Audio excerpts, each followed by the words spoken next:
Le DAF Fresh Morning, c'est 104.5 tonnes de bonne humeur. Tous les matins sur Urban FM. Sur les 104.5 Urban FM avec Jean-Paul. Jean-Paul, bonjour. Bonjour, Dafresh. Comment tu vas ce matin? Ça va très bien. Toi aussi, tu as contesté le ballon d'or de Messi. Je n'ai même pas suivi ça. Je n'ai même pas suivi. Maintenant, Déjà, tu es au courant que Messi pour moi, a eu qu'il le soit parmi les trois finalistes, pour moi, c'était une arnaque. Mhm. Voilà. Maintenant, qu'on nous dise que... C'est pour couronner sa carrière. qu'on nous dise que pour couronner sa carrière, on lui a déjà donné la Coupe du Monde. Donc, je ne vois pas... Comment ça, on lui a donné la Coupe du Monde, Jean-Paul? Fais attention. Il a gagné la Coupe du Monde. Si vous avez vu, ou bien on n'a pas tous vu les mêmes matchs, je ne dis pas que l'Argentine a démérité. Mais des fois, au cours de ce mondial, là, on l'a vu, certaines décisions de l'arbitre, des arbitres, pouvaient laisser les gens un peu perplexes. Bon, mais c'est le sport, c'est pas nouveau, c'est pas la première fois. Mais de là à dire que parce qu'il a gagné la Coupe du Monde, il a gagné la Copa América et quel autre trophée là, on va dire qu'il a eu une saison extraordinaire, je suis désolé. La Coupe du Monde, oui, certes, mais on a, pour moi, Haaland était celui qui méritait amplement cette ce ballon d'or là. Tant il aura été dominant sur toutes les compétitions auxquelles il aura assisté, que ce soit la Cup, la Première Ligue ou la Ligue des Champions. Donc, je suis sûr que si Haaland avait joué la Coupe du Monde, il aurait aussi été dominant, même s'il n'aurait pas bénéficié de la même équipe que celle dont il dispose à Manchester City. Donc, pour moi, Haaland, c'était vraiment le meilleur joueur. Et surtout, que quand on regarde, on doit tenir compte de toute l'année. Quand on regarde la fin d'année de Messi, c'est catastrophique. Son équipe sort dernière du MLS. Elle n'a même pas été qualifiée pour les playoffs. Donc, aux États-Unis, il n'a absolument pas brillé. Le grand Messi, il a eu quelques coups d'éclat sur certains matchs, mais globalement, il n'a été d'aucun apport en MLS. Parce qu'il faut savoir que le MLS, enfin, son équipe de Miami avait terminé dernière la saison dernière. Donc, il arrive, on pensait que l'arrivée de Messi devait être un renfort qui devait justement permettre à cette équipe de Miami qui appartient à David Beckham de faire un bond en avant d'un point de vue sportif. Eh ben, on regarde les résultats, les résultats ne sont absolument pas là. Donc, lorsque vous regardez sur la même saison, si vous voyez par exemple Kylian Mbappé, c'est vrai, il a un début de saison demi-teinte, mais Haaland repart sur les mêmes chapeaux de roue que la saison dernière. Donc lui, il aura une saison pleine. D'accord? Même si, d'un point de vue sur les compétitions internationales, écoute, il est norvégien. La Norvège, c'est un tout petit pays, footballistiquement parlant.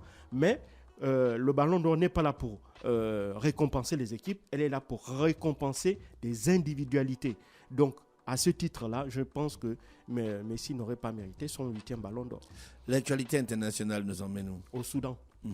Où la semaine dernière, en fait, la nouvelle est plus ou moins passé inaperçu. Entre la guerre en Ukraine et le Proche-Orient. Et le Proche-Orient, la semaine dernière, les États-Unis et l'Arabie Saoudite avaient annoncé la reprise des pourparlers de paix au Soudan. Il faut savoir que depuis le mois de mai, les pourparlers avaient été suspendus du fait que déjà, il faut savoir que le 20 mai dernier, les forces de soutien rapide du général Ahmed Hamdan Daglo, que l'on appelle également Hemeti, et celle des forces armées soudanaises dirigées par le général Abdel Fattah al-Burhan, ces deux parties-là avaient signé le 20 mai dernier un accord de cessez-le-feu qui avait malheureusement été violé à partir du mois d'avril.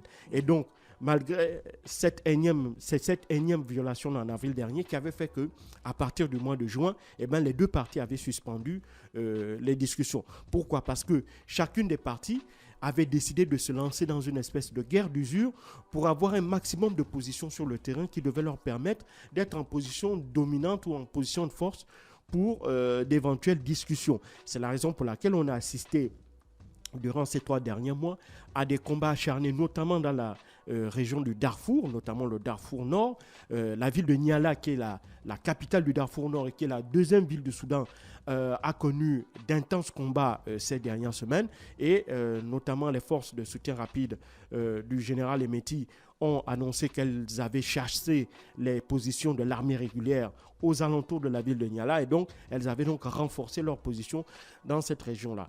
Et il faut savoir que malgré cela, la situation humanitaire s'est très fortement dégradée, notamment à Khartoum. Certains experts notamment estiment que ce combat a fait déjà près de 9000 décédés. Mais encore ça, c'est des chiffres qui sont, selon certains experts, toujours largement sous-estimés. Et il faut savoir que selon les Nations Unies, environ 5,6 millions de personnes sont soit déplacées, soit des réfugiés. Il faut aussi savoir que sur les 48 millions de Soudanais, actuellement la moitié des Soudanais a besoin de l'aide humanitaire pour pouvoir se nourrir. Environ 10 000 personnes, 10 000 enfants, âgés de moins de 10 ans risqueraient de mourir d'ici la fin de l'année. C'est selon les projections faites par l'université américaine Johns Hopkins. Et donc, la situation sanitaire aussi s'est fortement dégradée parce que selon l'OMS, on a vu la résurgence de maladies telles que le choléra, le paludisme et bien d'autres maladies, ce qui fait craindre également une dégradation, si tu veux, du niveau de vie, une dégradation sanitaire des populations soudanaises parce que 70% des hôpitaux sont hors service actuellement. Et donc, l'aide humanitaire n'arrive pas à être acheminée au Soudan en raison de la reprise depuis le mois de juin intensif des combats. Et donc, l'objectif premier de ces pourparlers, selon les Américains et les Saoudiens, qui vont assurer la médiation de ces pourparlers-là, elles auront lieu à Jeddah, c'est-à-dire à l'ouest de l'Arabie Saoudite. Et au cours de ces pourparlers-là, il y aura aussi des représentants de l'Union africaine à travers l'IGLAD, c'est-à-dire c'est une organisation régionale de l'Afrique de l'Ouest qui comprend notamment des pays comme Djibouti ou encore le Kenya. Et donc, ces pays-là, les pays de l'IGAD, qui sont les voisins du Soudan, vont donc représenter l'Union africaine au cours de ces pourparlers-là, même si du côté du général Abdel Fattah al-Burhan, ce dernier estime que les Kenyans ne devraient pas assister à ces négociations parce qu'ils estiment que les Kenyans sont plutôt pro-SFR. Bon, bref. Cela ne va pas empêcher néanmoins la reprise des discussions puisque les pourparlers ont repris ce début de semaine. Et donc, les délégations étaient arrivées le week-end à Jeddah en Arabie Saoudite, que ce soit celle du SFR, du FSR, les forces de soutien rapide, ou celle de l'armée régulière.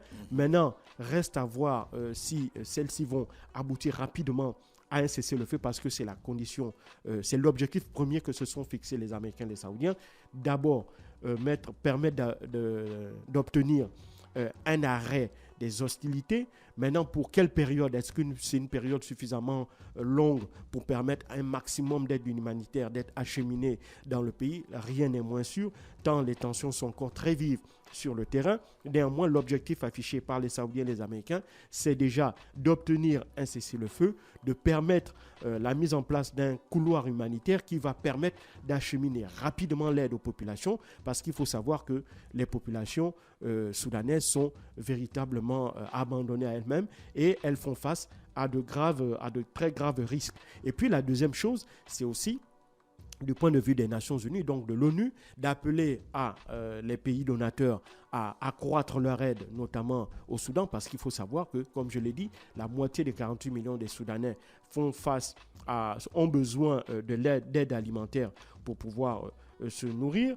Pour cela, évidemment, il faut que des moyens soient débloqués. Aujourd'hui, on estime que l'aide qui est acheminée, l'aide qui est orientée et qui est mise en place pour aider les populations soudanaises, elles le sont principalement dans les pays qui sont limitrophes et qui accueillent des réfugiés soudanais. On pense évidemment au Kenya, on pense à l'Égypte, on pense également au Tchad qui accueille énormément de réfugiés soudanais. Mais actuellement, l'enveloppe qui tourne aux alentours d'une dizaine de millions de dollars qui a été débloquée par les Nations Unies pour acheter de l'aide reste très largement en deçà des besoins réels des populations sur le terrain. Et donc, les pourparlers vont aussi avoir pour objectif non seulement, comme je l'ai dit, d'obtenir une trêve pour permettre l'acheminement de l'aide humanitaire, mais également accroître le financement de l'aide pour parvenir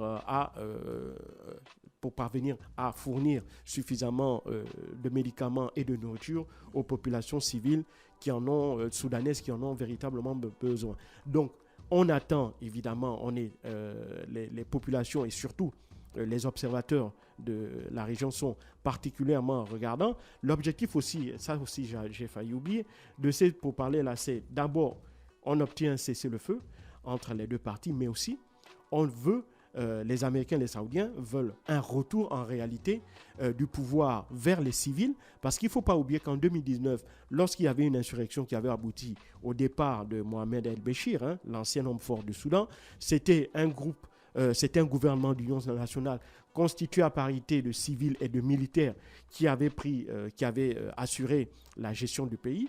Et donc, c'est cette gestion du pays de 2019 jusqu'en 2022, parce qu'il ne faut pas l'oublier, de 2019 jusqu'en 2020 seulement, jusqu'en 2021 ça a duré 2 ans. Et donc depuis 2021, le général Abdel Fattah al-Burhan et le général Mohamed Adam Daglo, le patron des forces de soutien rapide et celui de l'armée, s'étaient unis et s'étaient retournés contre les civils parce qu'ils estimaient que les civils ne faisaient pas preuve de discipline ou de rigueur dans la gestion du pays et ne parvenaient pas véritablement à mettre un terme, si tu veux, à la crise politique économique que connaissait le pays. Et donc, ils ont décidé unilatéralement de prendre le pouvoir et d'éjecter tous les civils qui étaient présents au gouvernement. Et ça aussi, ça avait donc entraîné une accélération de la dégradation du climat politique du pays.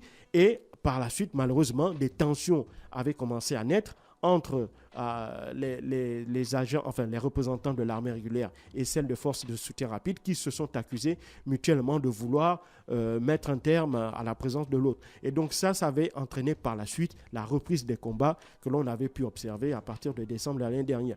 Donc c'est un peu dans cette situation-là que l'on est. Les Américains et les Saoudiens estiment que les militaires ont donc échoué dans leur tentative d'assurer, si tu veux, la direction du pays et donc souhaiteraient que ces derniers puissent transférer donc le pouvoir, retransférer en quelque sorte le pouvoir à des civils qui seraient en charge de terminer la transition pour préparer les prochaines élections et mettre en place un nouveau régime qui soit plus démocratique et plus juste. Et donc, c'est à la suite de ces élections démocratiques que ce prochain gouvernement-là sera mis en place et que l'on espère que le Soudan pourra revenir véritablement dans une phase de stabilité. Mais évidemment, ça, ce sont des souhaits exprimés par les Saoudiens et les Américains. Reste à savoir s'ils auront les arguments et les moyens pour convaincre à la fois les militaires, que ce soit ceux de l'armée régulière ou ceux des forces de soutien rapide, à accepter non seulement une trêve, accepter également de renoncer à leurs privilèges et surtout à leur immense pouvoir. Merci Jean-Paul qui revenait sur l'actualité internationale ce matin sur les 104.5 Urban FM, la station urbaine, dans l'UDA Fresh Morning, le réveil matinal, le plus de la capitale, sur la radio, la plus de la capitale. Le Da Fresh Morning, c'est 104.5 tonnes de bonne humeur. Tous les matins sur Urban FM.